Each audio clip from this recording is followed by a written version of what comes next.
섬에서 목이 마를 때 배가 난파되어 사이먼은 무인도의 해안으로 떠밀려 올라왔습니다. 목이 마른데 가진 건 비닐봉지와 빨대뿐이에요. 주위를 둘러보자 수분이 가득한 선인장, 키가 크고 잎이 많은 나무, 더러운 연못, 진흙 웅덩이가 눈에 들어왔습니다. 물을 얻기 위해 비닐봉지를 어떻게 사용할 수 있을까요?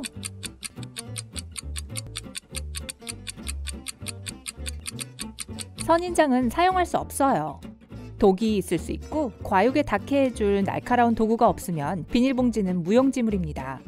더러운 연못과 흙탕물 웅덩이는 박테리아와 기생충으로 가득 차 있기에 불을 지피고 물을 끓일 도구가 없으면 병에 걸릴 수 있습니다.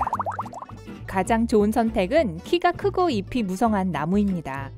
나뭇가지 가장자리에 비닐봉지를 묶고 빨대로 살짝 뚫기만 하면 돼요.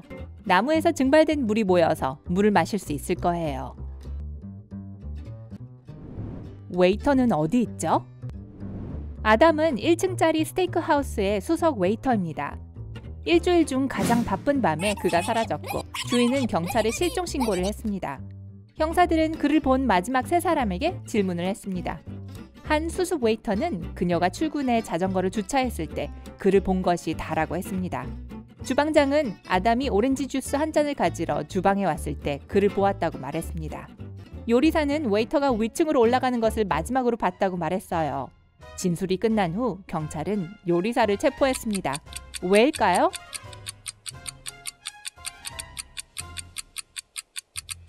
이곳은 1층짜리 식당이었거든요. 위층에 갔을 리가 없어요. 엎질러진 차. 수지는 대학 시험을 위해 커피숍에 공부를 하러 갔습니다. 그녀는 백차를 주문하고 앉았습니다. 10분 후 그녀는 화장실에 가기 위해 일어났습니다. 그녀가 돌아왔을 때 노트북이 켜지지 않았습니다. 그리고 찻잔은 비어 있었어요. 누군가가 그녀의 컴퓨터에 차를 엎지르고 치웠군요. 그녀는 매니저에게 전화해서 무슨 일이 있었는지 말해주었고 그들은 3명의 용의자를 찾아냈습니다. 바리스타는 너무 바빠서 아무것도 보지 못했다고 말했습니다. 관리자는 밀크티가 컴퓨터에 쏟아졌다니 정말 죄송하다며 보험으로 비용을 충당할 수 있을지 알아보겠다고 말했습니다.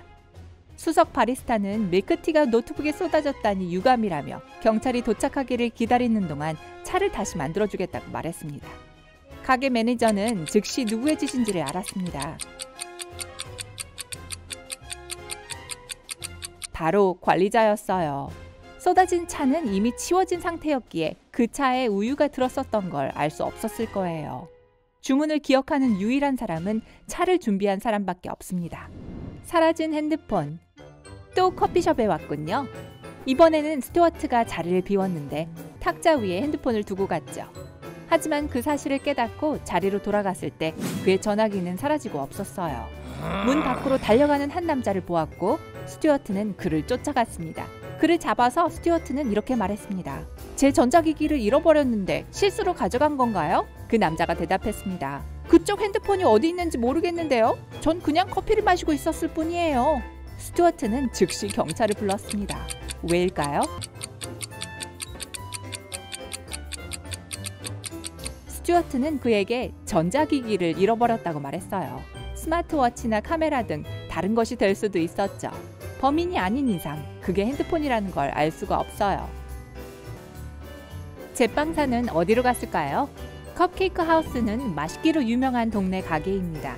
주요 메뉴는 당연히 컵케이크죠. 월요일 아침 수석 제빵사가 사라졌습니다. 그래서 가게에서는 생일 파티 주문이었던 200개의 컵케이크를 배달할 수 없었습니다. 주인은 경찰에 전화를 했고 그들은 3명의 용의자를 체포했습니다. 제빵 보조는 자신이 프로스팅을 더 사려고 나갔다고 말했습니다.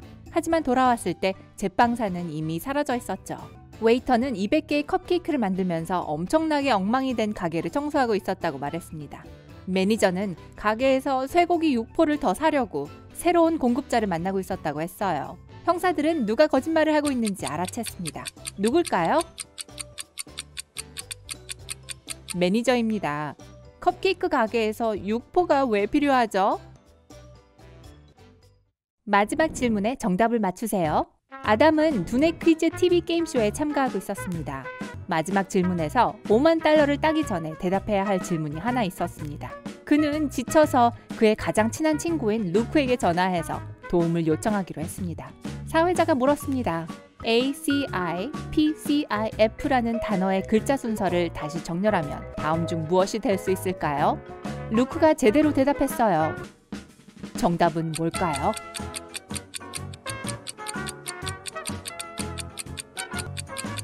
바다입니다. 이 단어를 제대로 정렬하면 Pacific, 태평양이 됩니다. 어디에 숨어 있죠? 마틴은 어느 날 아침 사라졌고 가족은 경찰에 실종을 신고했습니다. 형사들은 사방을 뒤져 15명을 신문했지만 아무도 거짓된 대답을 하지 않았어요. 아들 제이크는 아버지가 보낸 편지를 발견했습니다. 나를 사랑하면 날 찾을 수 있을 거야. 그는 단서를 찾을 수 있을지 알아보기 위해 아버지의 사무실로 갔습니다.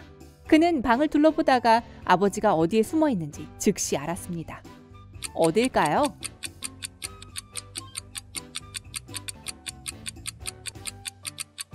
벽에는 아빠의 오두막과 함께 그림 액자가 그려져 있었고 그 위에 원이 그려져 있었습니다.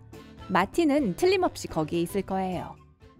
수중 동굴에서 길을 잃었을 때 사라는 얼마 전 동굴 다이버 자격증을 땄습니다. 그녀는 오후에 위험한 해저 동굴들을 탐험해보기로 했습니다. 좌우를 돌다가 길을 잃고 맙니다. 사라는 돌아오는 길을 찾을 시간이 부족했고 더 멀리 헤엄쳐 갔습니다. 거기서 사라는 3개의 구멍을 발견하게 됩니다. 첫 번째 구멍에는 굶주린 피라냐가 45마리나 있었습니다. 두 번째 구멍에는 백상아리가 있었어요. 그리고 마지막 구멍에서는 대왕상자 해파리가 있었습니다. 어느 구멍이 가장 안전한 길일까요?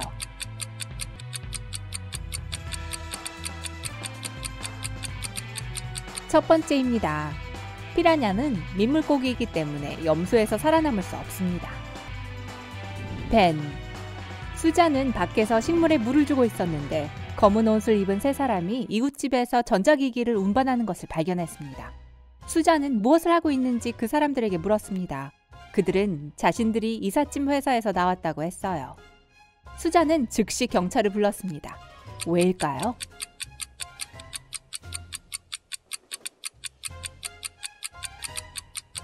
벤에는 번호판이 없었고 이삿짐 센터에서 나왔다면 전자장비뿐만 아니라 모든 짐을 옮겨야겠죠. 탈옥 사건. 어느 날 아침 스미스 형사는 어떻게 3명의 남자가 깜빵에서 탈출했는지 알아내기 위해 최고 보안 교도소로 향했습니다. 죄수들은 서로 볼 수도 말도 할 수 없었지만 함께 탈출 준비를 했습니다. 그들은 아침, 점심, 저녁 시간에 샤워실에 갔죠.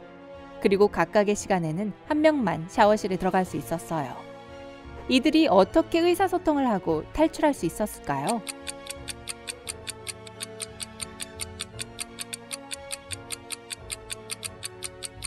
그들은 욕실 거울에 서로에게 메모를 남기고 기미설이면 글을 읽은 후 함께 탈출 계획을 세웠습니다.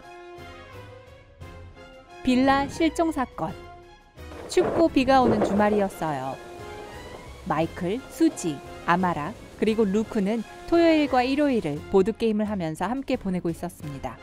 토요일 아침 그들이 깨어났을 때 아마라가 실종되고 없었어요. 그들은 그녀를 찾아 사방을 돌아다녔지만 찾을 수 없었습니다. 그때 루크가 경찰을 불렀어요. 형사들은 그 방을 조사해서 새벽 4시에 모든 사람들에게 무엇을 하고 있었는지 물어봤어요.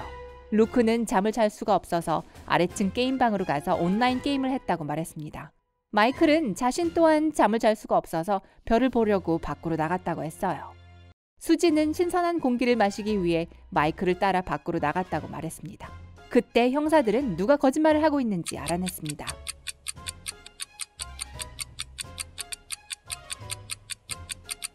마이클과 수지였죠. 비가 오는 주말이었던 거 기억하시죠? 저주받은 사진. 앨런은 형사가 되기 위한 마지막 단계에 도달했습니다. 이 마지막 시험에 오기 전까지 많은 관문을 통과해야 했죠. 여기서는 그의 관찰력을 시험하게 될 예정이었어요. 경찰서장은 앨런에게 사진을 건네주면서 이렇게 말했어요. 이 사람은 마이클이에요. 생일 파티를 하고 있죠. 하지만 이 사진 속에 무언가가 매우 섬뜩합니다. 앨런은 2초 만에 그것을 발견했어요. 뭐였을까요?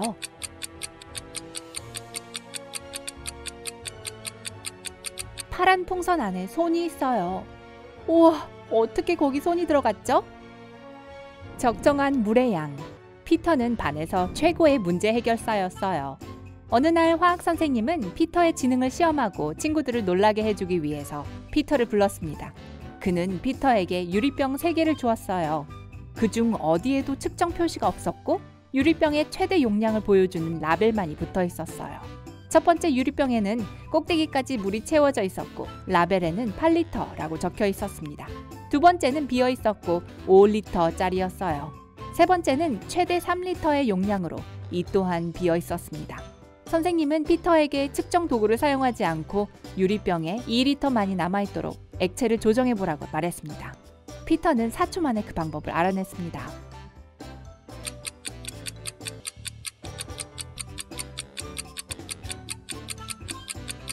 우선 5리터짜리 병을 끝까지 채워야 합니다. 그러고 나서 5리터짜리 병의 물을 3리터짜리 병에 가득 찰 때까지 부어야 합니다. 그럼 5리터짜리 병에 2리터가 남게 되겠죠. 보물 동전. 한 고고학자는 잃어버린 고대 보물을 찾으며 지난 1년을 보냈습니다. 그는 땅을 파다가 고대 금화 1개를 발견했습니다. 그는 그 동전을 자신의 박물관에 가져갔습니다. 동료들이 조심스럽게 동전을 닦고 자세히 들여다본 후 그 동전을 받아주지 않았습니다. 왜였을까요?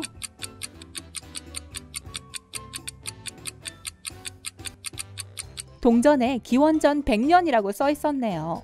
고대 사람들은 자신들이 사는 시대가 기원전이라 생각하지 않았습니다. 그랬을까요? 아니요, 그렇지 않죠.